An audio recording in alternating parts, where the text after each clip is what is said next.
میرے حضرت صاحب فرمایا کرتے ہیں ہم کٹر قاری ہیں، پر ہم کھل کے یہ بات مانتے ہیں کہ ہندوستان کے بادشاہ کا نام معین الدین اجمیری ہے، یہ ببانگ دہل مانتے ہیں۔ بہرحال ہند الولی حضرت خواجہ اجمیری ہیں۔ خواجہ اجمیری جب نئے نئے آئے نا یہاں اجمیر شریف میں، آپ نے خیمہ لگایا تھا، کپڑے کا خیمہ لگا کے اس میں رہتے تھے۔ تو ایک نوجوان تھا، وہ باہر رہتا تھا اجمیر سے، تو وہ آیا کچھ دنوں کے لیے، پڑھائی سے فارغ ہو کے، اجمیر کا رہنے والا تھا لیکن باہر رہتا تھا۔ جب یہاں آیا نا وہ، عصر کے بعد وہ گزرتا خواجہ اجمیری کے خیمے کے سامنے سے، جھونپڑی کے سامنے سے، تو خواجہ صاحب عصر کے بعد بیٹھ کے رویا کرتے تھے۔ عاشق دا کم ہی رونا تونا، بنا رویوں نہیں منظوری، یہ عاشق سدا ہی روندا رہندا، پاویں وصل ہوئے تے پاواں دوری، رویا کرتے تھے۔ تو نوجوان بڑا سادہ سا تھا، بچپن میں والد فوت ہو گئے، صرف ماں ہی ماں تھی۔ ایک دن اماں سے جا کے کہنے لگا یہ مسلمانوں کا سادھو روتا کیوں ہے؟ اماں کہنے لگی مجھے کیا پتا۔ بچہ کہتا میرے اندر تجسس بڑھ گیا کہ بابے سے پوچھوں تو صحیح کیوں روتا ہے۔ 2 4 5 10 دفعہ میں گزرا، ایک دن بے چین ہو کے میں کمرے میں چلا گیا اجرے میں، تو میں نے کہا بابا کیوں روتے ہو؟ کہنے لگے مجھے اپنے شیخ کی یاد آتی ہے، مجھے یاد آتی ہے۔ تو وہ بچہ کہتا مجھے اس وقت تک پتہ نہیں تھا کہ محبت میں بھی رویا جاتا ہے، میں سمجھتا تھا رونا صرف دکھوں میں آتا ہے، شیخ کی یاد آتی ہے۔ حضرت عائشہ صدیقہ رضی اللہ تعالیٰ عنہ فرماتی ہیں جس دن نبی پاک صلی اللہ علیہ وسلم رات کے وقت ہمارے گھر آئے نا، اور حضور نے فرمایا ابو بکر چل تو نے میرے ساتھ مدینے جانا ہے، تو میں نے جناب صدیق اکبر کو روتے دیکھا، تب مجھے پتہ چلا کہ محبت میں بھی بڑا رونا آتا ہے، محبت میں بھی رویا جاتا ہے۔ فرماتے ہیں خواجہ اجمیر تو وہ نوجوان کہنے لگا بابا پیار میں بھی رویا جاتا ہے؟ کہا ہاں۔ کہنے لگا میں نے بھی رونا ہے۔ تو آپ فرمانے لگے 2 شرطیں ہیں کہ کلمہ پڑھ جا، دوسرا میرا مرید ہو جا، آ جائے گا رونا۔ کہتے بس لوش ہی لگ گئی، کبھی آنسو دیکھے ہی نہیں تھے۔ حضرت اجمیری کہتے ہیں اس طرح کر لے۔ کہنے لگا جی میں اپنی اماں سے پوچھ لوں۔ اماں کے پاس گیا تو اماں کہنے لگی بیٹے میں تجھے جانتی ہوں، تیرے دل میں جو بات بچپن سے آ جاتی ہے نا پھر وہ نکلتی کوئی نہیں، تو اس طرح کر لے جس طرح بابا کہتا ہے، اس لیے کہ تو نے پیچھے تو ہٹنا نہیں۔ جا کے مرید ہو گیا، کلمہ پڑھ گیا۔ اب بابا جی کہتے ناشتہ بھی میرے ساتھ کرنا ہے، شام کا کھانا بھی، اور فجر کی سیر میں بھی تو ساتھ جائے گا۔ پریت ہو گئی، پیار بڑھ گیا، پر کٹ گئے، زندگی بابے سے وابستہ ہو گئی۔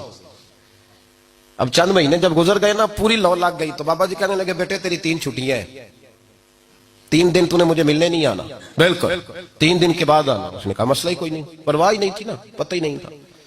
تو وہ چلا گیا گھر، صبح سے شام تک رہا۔ شام کو اماں نے روٹی دی تو 3 روٹیاں کھایا کرتا تھا، اب ایک لقمہ بھی نہ توڑا جائے۔ اماں کہتی بیٹے خیر ہے؟ اماں جی پتہ کوئی نہیں، کوئی اندر کمی ہے کسی چیز کی، کوئی خبر نہیں، پتہ کوئی نہیں۔ خواجہ صاحب رحمۃ اللہ تعالی علیہ کا وہ مرید اماں بار بار پوچھتی لیکن کوئی بات ہو تو بتائے نا۔ کچھ نہیں اماں کوئی نہیں۔ بڑی مشکل سے شام ہوئی، شفق غائب ہوئی، اندھیرا جو چھایا، ساری دنیا بستر پہ لیٹ گئی، تو اس نے اٹھ کے چھت پہ گھومنا شروع کر دیا۔ بچہ نہ سوئے تو اماں کیسے سوئے؟ اماں بھی چھت پہ آئی، کہا بیٹے کیا بات ہے؟ کہا اماں پتہ کوئی نہیں، کوئی میری نیند اڑا کے لے گیا ہے۔ بیٹے تو نے روٹی بھی نہیں کھائی؟ کہا اماں کوئی نہیں پتا، کوئی پتہ نہیں۔ جب 12 بجے کے بعد کا وقت آیا تو پھر ہلکے ہلکے آنسو نکلے، اور جب سحری چمکی تو دھاڑے مار کے رویا۔ بیٹے کیا ہوا؟ لگا اماں میں نے بابا جی کے پاس جانا ہے، اسے کہے مہربانی کرے، میں نے یہ جدائی میرے بس کا روگ نہیں، اب نہیں میں نہیں رہ سکتا۔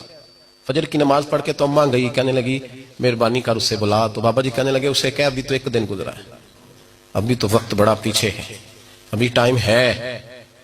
بس اگلے دن کی جو شام ہوئی تو ماں کے قدموں میں گر گیا، کہنے لگا خدا کا واسطہ اسے کہو میرا نہیں گزارا ہوتا، اب نہیں، آبادی ہو گیا، اب اگر اس کی دید کا نشہ نہ ملا تو مر جاؤں۔ حضرت اجمیری رحمت اللہ علیہ کے پاس اماں روتی ہوئی آئی، کہنے لگی بابا مجھے نہیں پتا تیرا اس کا رشتہ کیا ہے، میں تو ماں ہوں، اس کے آنسو گرتے ہیں تو میرا کلیجہ پھٹتا ہے، وہ جب روتا ہے تو میری جان نکلتی ہے، مہربانی کر اسے دید کا نشہ دے، میرا بیٹا ہے بلکتا ہے دیکھا نہیں جاتا۔ جب یہ لفظ کہے تو آپ فرمانے لگے ماں تو اویس کرنی کی ہو تو میرے رسول دیدار منع کر دیتے ہیں، تو ماں بن کے آئی ہے تو تجھے کیسے روک دوں؟ فرمایا جا اسے کہے آ جائے۔ اب وہ وہاں سے نکلا تو دوڑا آیا اور آ کے کھڑا ہوا تو حضرت اجمیری مریدوں کو سبق پڑھا رہے تھے، کتاب کھلی ہوئی، بات ہو رہی تھی مریدوں کے ساتھ گفتگو ہو رہی۔ وہ آ کے کھڑا ہو گیا، ایک نظر یوں اٹھائی تو دروازہ، بڑی دیر سے کھڑا، یوں نظر اٹھائی اس کی طرف دیکھا، بس دیکھا ہی تھا کہ وہ دھاڑے مار کے رونے لگا۔ تو حضرت اجمیری نے مسکرا کے ایک جملہ کہا، فرمایا پتہ چل گیا محبت میں بھی رونا آیا کرتا ہے، پتہ چل گیا، دوڑ کے قدموں میں آیا۔ اور پھر لوگ کہتے ہیں جب وہ آیا نا تو آنسو حضرت اجمیری کے بھی نکل گئے, رو پڑے, آہیں نکلی. فرمانے لگے بیلیا رات سویا نہیں نا؟ کہا حضور نہیں. فرمایا میں بھی نہیں سویا. تو اگر بیدار تھا تو کل شام روٹی نہیں نہ کھائی؟ حضور نہیں کھائی. فرمایا میں نے بھی کوئی نہیں کھائی. یہ محبت دو طرفہ ہوتی ہے, یک طرفہ تھوڑی ہوتی ہے. اگر تو نے نہیں کھائی تو میں نے کب کھائی؟